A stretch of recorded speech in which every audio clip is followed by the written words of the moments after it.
या सगळ्या टप्प्यावर खूप चढ उतार आले का? खूप खूप आले, पण दाद दिली नाही. खंबीरपणे केलं, मुलींचं संरक्षण व्यवस्थित केलं.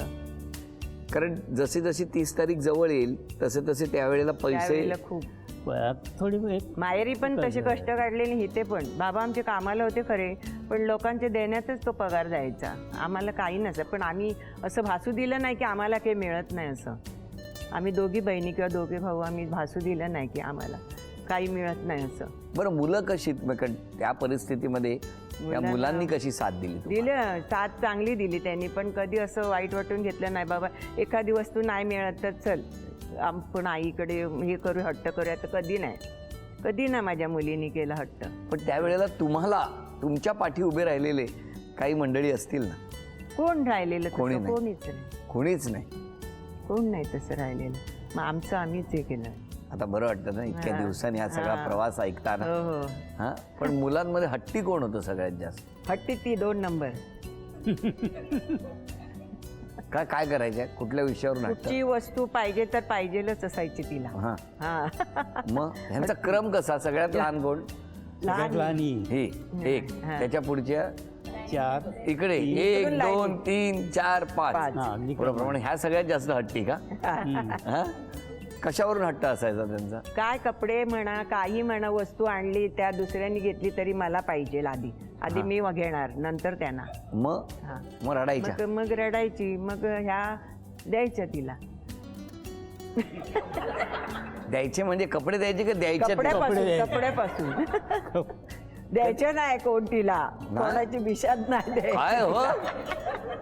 पण मला सांगा, लग्न झाल्यावर तरी कुठे फिरायला गेला होतात का? कुठे पहिल्यांदा चौपाटीला गेलेलो. गिरगाव चौपाटी. हो, म्हटलं एक दिवशी जाऊया, चला चौपाटी फिरून येऊया. मग नेलं होतं? नेलं होतं.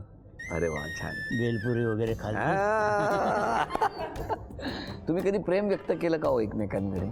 प्रेम नाही, कसलं प्रेम त्या वेळेला नाही हो. आता सगळं प्रेम वगैरे चाललंय, त्यावेळेला प्रेम वगैरे काही नव्हतं. चौपाटीला गेले तेव्हा कधी बोलले नाही एकमेकांना? नाही नाही, कधी बोललो नाही. भेळपुरी खाता खाता? फक्त बेलपुरी खाल्ली. खाल्ली, तू तुझी खा, मी माझी खातो, आपण घरी जाऊया. या प्रवासामध्ये एकमेकांची साथ दिली, पण तुम्ही सगळं श्रेय ह्यांना द्याल आतापर्यंतच्या संसाराचं? हो, नक्की दे. का हो? कारण एरवी सगळं काही तीच करते. पैसे आणायचे आणि त्यांच्याकडे द्यायचे. तुम्ही हाऊसमौज कधी केलीच नाही? काय नाही, हाऊसमौज मर्यादित. एखादा शर्ट 20 महिन्यातून एखादा शिवला तर, नाही तर 6 महिन्याने एक, असं. काय हो, परिस्थिती नव्हती त्यावेळेला. कसे होते दिवस तेव्हाचे. आता सगळे चांगले दिवस आहेत, पण अजूनही गप्पा आणि त्याही बरोबर अनेक प्रश्न, त्या प्रश्नांमधून गवसणारी उत्तरं आणि त्यातून रंगणाऱ्या गप्पा. चला बघूया दोघांची उत्तरं जुळतात का. बघण्याचा कार्यक्रम जेव्हा होता तेव्हा कुठला पदार्थ तयार केला होता खाण्यासाठी?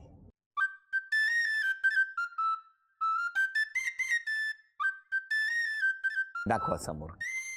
सफरचंदाचे काप नीट परतल्यानंतर त्यामध्ये दालचिनी पूड आणि मध घालून पुन्हा नीट परतून घ्यावं. बटर लावलेल्या ब्रेडवर सफरचंदाचे तुकडे, बदामाचे तुकडे, टुटी फ्रुटी, डार्क चॉकलेट आणि मीठ घालून दुसरा ब्रेडचा तुकडा त्यावर ठेवून वरच्या बाजूला बटर लावून घ्यावं. एका बाउलमध्ये स्ट्रॉबेरी सिरप आणि क्रीम घालून सॉस तयार करून घ्यावा. तयार सँडविच पॅन मध्ये बटरवर ग्रिल करून घ्यावं आणि स्ट्रॉबेरी सॉस बरोबर सर्व्ह करावं.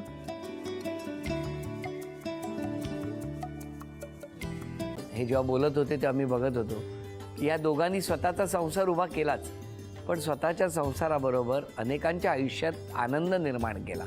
तो आनंद महत्त्वाचा. हसत राहा, आनंदी राहा असं म्हणत शुभेच्छा देऊया. आणि ही झी मराठीकडून भेटवस्तू डेव्हिड तुमच्यासाठी. अभिनंदन. आणि वहिनींना तथास्तू पुणे यांच्याकडून ही पैठणी. अभिनंदन.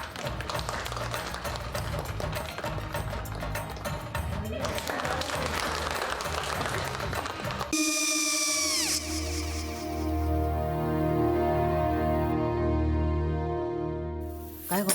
हा, काय झालं? काय झालं? काय आले, मी निकाल लावून आली. हो, पण तिची आईच काय बोलली? तिला वाटलं का सगळ्या निशाने आपल्या चुका कबूल केल्या का? आई, मी चांगलं सुनावून आली आहे. त्या तिची बाजू घेत होत्या, पण मी लक्ष दिलं नाहीये.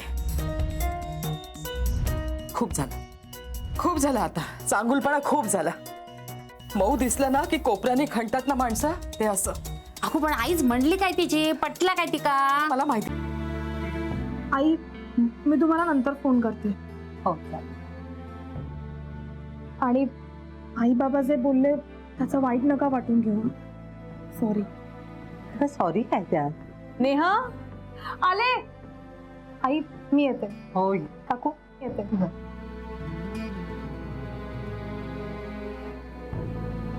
सावकाश जाग. हो हो.